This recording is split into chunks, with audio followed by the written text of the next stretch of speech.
Greetings everyone, welcome to Just Advance. This game was played in FIDE World Cup in round 3, and with the white pieces we have the top seed of the tournament. We have Rameshbabu Praggnanandhaa facing off against Robert Hovhannisyan, and Pragg came very close, inching close to actually getting knocked out of the tournament. That would have really opened his eyes, and now he must be on the brink of actually winning the entire thing. So let's see what he does in round 3 and against Robert Hovhannisyan with the white pieces. He goes for e4, we have e5, knight to f3, knight to c, knight to f6. Here's this Petrov defense, and just going for d4. This is the Steinitz attack of the Petrov, and here we have knight caps on e4, bishop to d3, d5 now, and just going for this knight caps on e5, grabbing back the pawn, knight to d7, and just castles in this position. Knight caps on e5 and just decaptures, knight to c5, attacking that piece, and just bishop to e2. I've not seen Pragg play a lot of Petrov, but definitely if he has prepared something, then that must be really amazing, and he must be willing to actually just go all out and win this game.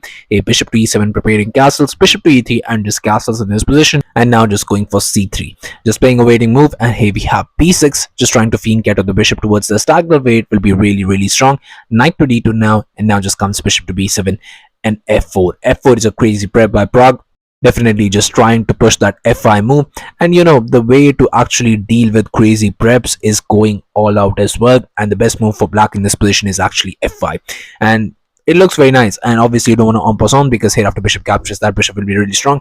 So here just knight to f3, just getting those knights to better squares, and after knight to e4, now you just play knight to d2, again challenging this because that piece is going to be really strong. You don't want it left unchecked. And here after bishop to c5, just asking for a trade, you just go for bishop to d4. If you want to capture, well, go ahead, you just trade it on my terms, and I'll have a very strong center. And not only that, I will actually just get your bishop there where it will be stuck, and you won't be able to push the pawn and make the bishop come alive. So here after queen to e7, just knight caps on e4, decaptures, bishop caps on c5, trading everything. And yes, I told you, I'll just wait for the castling, but I can just go for the trade now, because after queen captures, I have queen to d4, and once queen goes back, my position is absolutely fine. Although I've traded some pieces, I control the d file. Yes, the rook is going to jump in soon enough, but still the position is better for me. I can just go here with the check, and the next move I'll have the tempo, and I can just develop more pieces. I mean, it's looking very nice. There's no reason to worry about, and with the white pieces, something that you can go for. But here after f4, just f6 was played, and f6 is something, a little bit slow than f5, because f5 you were controlling more square, and that knight that would have jumped in there on e4 would have had really a nice square to stay at. But here after b4, now that knight has to go to e4, but now just comes knight captures, decaptures, and that pawn somewhere along the line is going to be captured. And in this position, just queen to b3 check was played, just developing the queen with the tempo, king to h8, and rook a to d1, now just attacking that queen. And where does the queen go now? Queen to e8 was played, but here just even e6, and that pawn is a nuisance in your position, an absolute utter nuisance, because somewhere along the line even this is going to be played, and you really don't want that to happen. And those moves that I just showed you with f5, now you must be thinking that f5 would have been a really nice chance, because once these moves came in, you just see the possibility that now if f5 is played by white, it's going to be really painful. And in this position here, Robert goes for f5 himself. You don't want to allow f5. If you cement that pawn there, that's going to be a nuisance for the rest of the game. But in this position here, you waste a tempo with f5 by playing f6 and f5. But now the trouble for you is that I'm coming for your king, and I'm coming in absolute style with the rook to d7 in this position. And here in this position, just bishop to c8 was played, trying to kick off that piece, but here just comes a rook f to d1, sacrificing an exchange here in this position. And although in this position you can actually capture this, but the thing is that if after capturing here, then just comes this rook caps on d7, then the rook is attacking this, and it's going to be really a nuisance. So that was played in the game, but I can show you something better in this position that that you can go for aside from this rook f to d1. That is this very nice bishop to h5, a very nice deflection tactic in this position, because if you go for this queen caps on h5, which is the best move, now just comes this rook caps on e1. Now just comes this rook captures on e7, and after rook to e8, he's just going for this rook caps on c7, grabbing a pawn, bishop caps on e6, attacking the queen, queen moves back, and he just queen caps on d1, rook captures, and yes, you can just develop the piece next, but my rook is going to be really strong, and I can just trade it basically, and after trading I can just grab the pawn. So you need to be a little bit careful in this position with that rook there.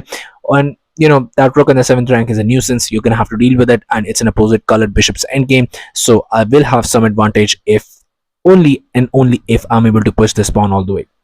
But definitely Pragg would have liked this position and this endgame as well. He would have very nice chances, but he creates more chances in the position with the different line that played here rook f to d1, and now just comes bishop caps on d7, rook captures, and c5 was played to not lose the pawn, but even comes b5, closing in the position from all fronts.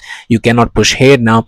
You cannot push in the center because those pawns are just flocked by these bishop pairs, and the trouble for you is you cannot make your king much more weak, because if the bishop pair gets strong, your entire position would collapse. Here bishop to f6 was played, taking up the f6 square, but now just comes even a4, pushing towards the queen side. Queen to g6 in this position, trying to maybe start up some sort of an attack, but that's not going to happen. Here's just even a5, rook f to e8 in this position, and here in this position that would have been really nice opportunity for Pragg to go all out and go for queen to d5, because that queen rook battery there on the d file controlling the entire thing would have been really nice. Bishop caps on c3. If you try to go for giving up the pawn, you just play this bishop to c4, and that bishop and the queen battery is looking very nice. Queen to g4, and now you just go for rook to f7, just making way for the queen to come in, and here rook a to c8. But now after this you have this a caps on b6, a captures, and the game goes on with Pragg, yes, having sacrificed all of that. That's why he's -1 in position, but still he has a lot of activity, and with this pawn, queen, and the rook being there on the 7th rank, it's always going to be a nuisance.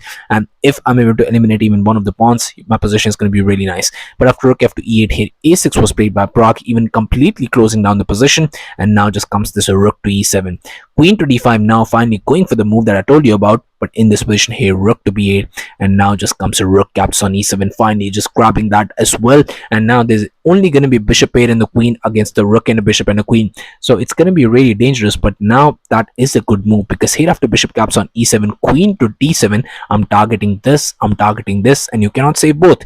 So here queen to e8 was played, but now just comes queen caps on a7, and here's just queen to d8, taking up all the rest of the squares, and you definitely don't want to trade in this position, because the bishop pair won't alone be enough to be able to win this game. So here all you have to do is just go for a calm move in this position. Just play this very nice king to h1, and there is nothing for you to be worried about. If you go for g6 in this position, just opening up the square for my bishop, I'll be very, very grateful, because other than that you don't have anything. Yes, this pawn chain looks amazing, but that's not that much impressed by, or you should be impressed by with that, because here in this position you have to understand those pawn chains are, it's very difficult for you to try and push those pawns, because the bishop pairs are very strong, and on top of that you're stuck guarding those pawns with the rook and with the queen. The queen is guarding the rook, and it's just a very, very sad position where you're guarding the bishop as well. Somewhere along the line that's gonna be too much, and once it gets too much, I'll get to push the pawn, and it's gonna be really, really bad, because I have the light squared bishop and you don't, and the game will go on to be in my favor, and it's gonna be very, very difficult to hold on to anything in this position. But here, let's just say you go bishop to c4, rook to a8, and just queen to b7 in this position, rook to b8, queen to c6, and after rook to a8, the game goes on with white being a lot better in this position, and most likely even winning. But after queen to d8, here king to f2 was played by Pragg. I mean, nice calm move, but it does take away a little bit of an advantage that Pragg had, but it's absolutely fine. Bishop to d6, now just comes queen to f7 here, and now here queen to h4 check, king to f1, rook to f8, and here just queen to b7 again. Queen caps on h2 was played, but now queen caps on h2 is an absolute blunder in this position, and there's only one move in this position which wins the game right on the spot. Actually there's two, so I'm gonna ask you to pause the video, try and find out the winning move in this position, which completely crumbles Black's ideas. Just have at it. So congratulations to everyone who's able to find this move. Pragg did find this move, and he goes for e7, and this is completely over, because no matter what you do in this position, let's say you try to go for queen to h1 check, this bishop to g1 blocking, you don't have anything in this position. Rook to e8, just queen to d7 attacking this, you have to go to g8, and once you do, I just bring another queen, you have to capture this, and you're just getting mated no matter what you do. So that was the brief moment of what is about to happen, but let's just see what actually happened in the game. After e7, here rook to g8 was played, but now just comes e8 queen, a beautiful move by Pragg, and just showing how much he knows in this position.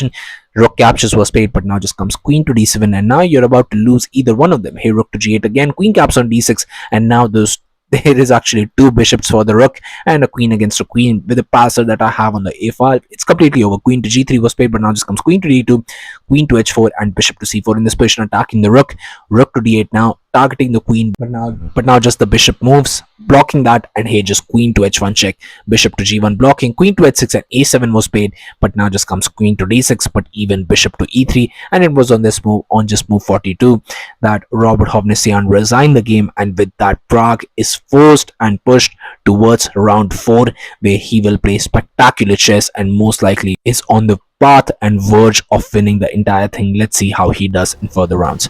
So yeah, thank you all for watching. I'll be coming back with some of these amazing games, so stay tuned to the channel, stay updated, and I'll be seeing you guys very soon. Thank you very much for watching.